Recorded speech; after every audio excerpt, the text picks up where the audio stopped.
안녕하세요. 비트의 민족 박돌핀입니다. 오늘은 지지와 저항의 원리에 대해서 알아보겠습니다. 지지 저항은 기본 중에 기본이라고 볼 수 있는데요. 이 기본을 알아야 사람들의 심리, 또 세력의 심리를 알 수 있고, 또 심리를 꿰뚫어야 고수가 된다고 볼 수 있습니다. 차트는 심리의 반영입니다. 많은 초보자들이 단순히 지지선은 바닥, 저항선은 천장 정도로만 이해하지만 진짜 고수는 그 선 뒤에 숨겨진 시장 참여자들의 심리를 꿰뚫습니다. 세력과 개미의 심리 게임이라고 하죠. 트레이딩은. 세력은 개미 투자자의 심리를 철저히 계산해서 이용합니다. 매수를 유도해서 고점에서 털고요. 공포를 조성해서 저점에서 매집을 합니다. 이 모든 과정은 개미의 심리를 알고 있어야만 가능하겠죠. 그렇다면 우리도 마찬가지로 우리 자신의 심리가 차트에서 어떻게 반응하는지 이해하고 있어야겠죠.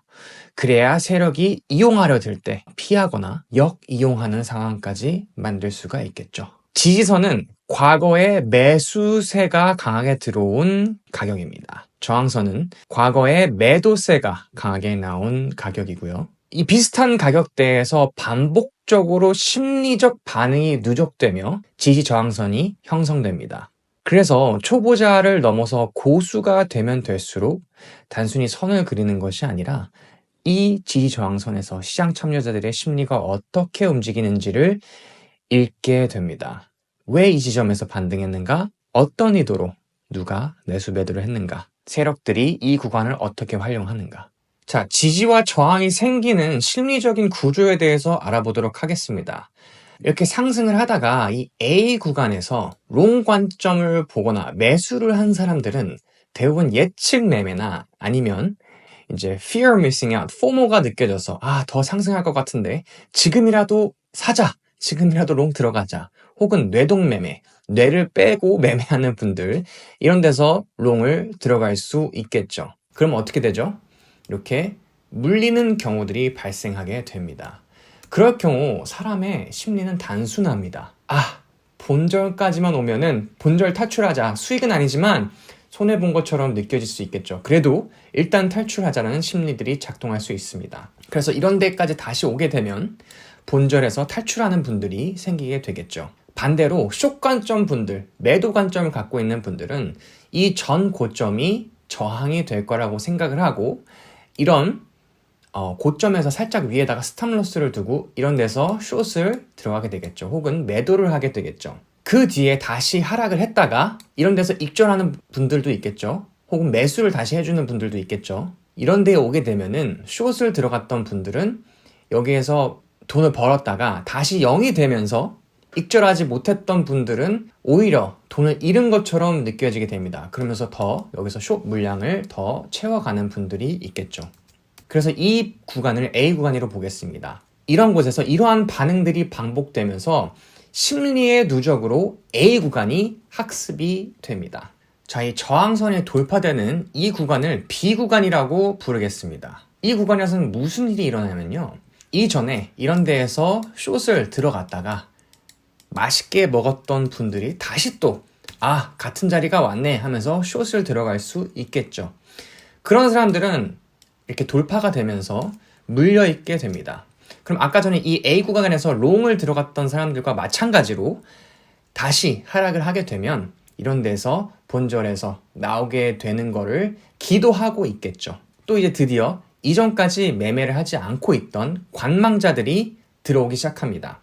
이런 데서 이제 횡보라고 판단을 하거나 다양한 이유로 매매를 하지 않고 있다가 이 전고점을 돌파해 줄 때 돌파 매매를 기다렸던 분들이 이런 데서 전고점 돌파해 줄 때 돌파 매매 이런 데서 롱을 들어가 주겠죠. 그래서 마찬가지로 이런 데서 익절을 할 수 있겠지만 그러지 못한 사람들은 이런 데 다시 오면은 물을 타주거나 아니면 시드를 더 투입을 해줄 수가 있겠죠. 또 확인 매매를 좋아하시는 분들이 있습니다. 이런 데에서 지지 저항 해놓고 뚫렸다가 다시 리테스트 해줄 때 이런 데에서 롱 혹은 매수를 해주는 거를 기다리는 사람들이 있겠죠. 이런 데서 롱을 진입하게 됩니다. 그러면서 자연스럽게 이전에 학습됐던 심리 구간인 지지 저항선이 이렇게 역할을 하면서 다시 상승의 재료가 될 수 있겠죠. 이 구간을 C 구간이라고 부르겠습니다. 리테스트 할 때 매수를 하려고 하는 사람들, 또 여기에서 B 구간에서 숏에 물려있던 분들, 또 A에서 롱을 탔다가 이런 데서 본절에서 청산하고 다시 또 매수 기회를 노리는 분들이 이런 데서 다시 또 포지션을 잡기 때문에 이런 구간 C 구간에서 리테스트가 되는 것들을 많이 볼 수 있을 겁니다. 만약에 이 C를 아래로 이탈을 해준다면 매수자들의 심리를 역이용한 세력이 함정이 될 수 있을 거고요. 또 이런 데서 다시 내려왔을 때 이런 데서 숏 들어간 사람들을 다 물량을 받아먹고 다시 올리는 경우들도 있겠죠.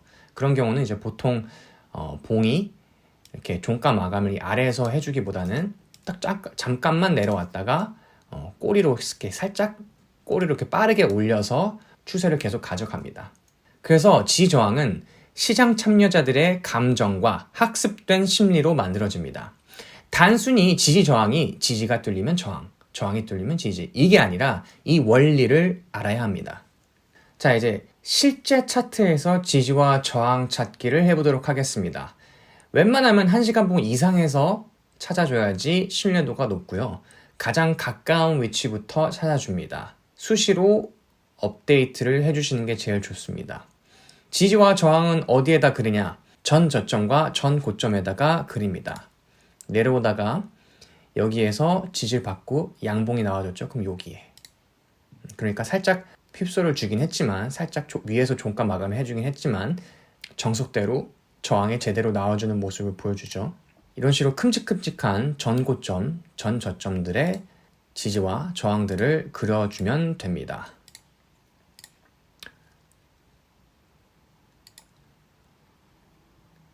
먼저 이렇게 그려주시고요.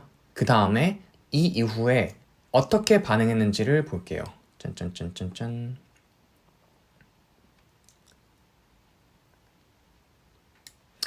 그럼 이런 식으로 한번 종가 마감을 이런 저항선 위에서 해주니까 지지를 해주는, 이 아래로 종가 마감을 안 해줬죠. 지지해주는 모습이 보여지고요. 그 다음 저항선에 닿으니까 여기서 또 저항을 해주는 모습이 보여지죠. 그리고 내려올 때는 또 여기에서 지지를 해주는 모습들이 보여지게 됩니다. 그리고 이런 저항선을 뚫어주니까 상승을 해주게 됐는데요. 그러다가도 이런 의미 있는 저항선에서 또 살짝 저항을 받아주는 모습이 보여집니다. 그런데 이런 식으로 여러 번 들락날락거리는 지지 저항선은 이렇게 그냥 지워주시면 됩니다. 종가 마감을 잘 지키고 뚫어주되 그 이후에는 이런 식으로 필회침은 상관없지만 종가 마감 이 밑에서 안 해주면 안 해줄수록 신뢰도가 높은 지지 저항선이 됩니다. 이게 또 올라가니까 이전에 그려줬던 저항을 뚫고 올라가 주니까 이런 데에서 지지를 받아주는 모습들이 보여지게 되죠. 또 반대로 내려올 때도 이런 데서 지지를 받아주고요. 뚫으니까 이렇게 저항이 되어주죠. 그리고 마지막으로 이런 식으로 여러 번 저항을, 지지를 받아줬던 자리를 신뢰도가 높은 지저항선이라고 볼 수 있습니다. 그러면 이 이후에 이게 뚫리게 되더라도 다시 한번 저항을 맞고 내어가는 모습들을 볼 수가 있죠.